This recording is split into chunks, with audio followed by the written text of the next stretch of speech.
So, no, I wouldn't say I have a passion for HR. Welcome back to Human Resources for the People. It's a human capital revolution. Today is going to be a quick one. We're going to be talking about Markley versus the U.S. Bank National Association. And this article is from Fiona Ong. Go check it out down below. She's a favorite around here.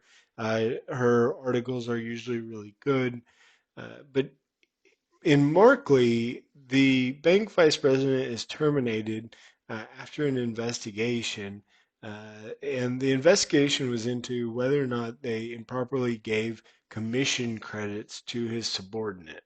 And Markley argued that the investigation was terrible, and as a result, it was a violation of the Age Discrimination and Employment Act.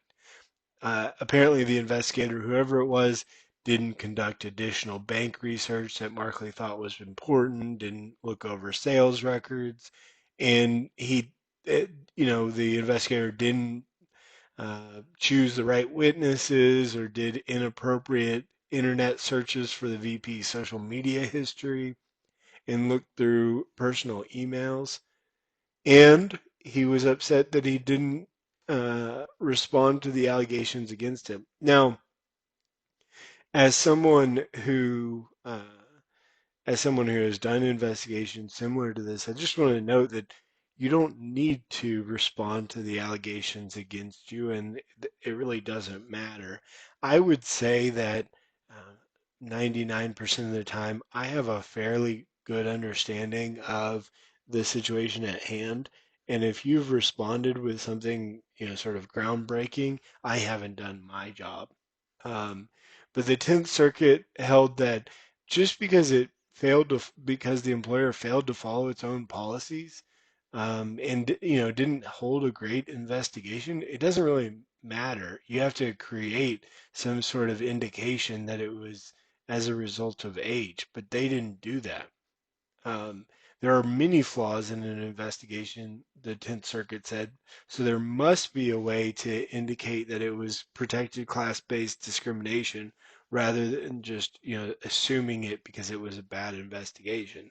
People are allowed to make bad investigations. They're not allowed to discriminate on the basis of age. And so the 10th Circuit, addressed whether or not these were actually flaws and concluded that they weren't flaws, that they were legitimate investigations. And I had to imagine that they probably were. This is a bank looking into something very, cut and dry. Finally, the VP didn't actually prove his point. He didn't bring valuable evidence to rebut the finding. And as a result, um, and in addition, the 10th Circuit found that the VP had been given an opportunity to respond to the allegations. And so, he was incorrect. He was frankly lying. And that was not enough to create a pretext for age discrimination in this situation.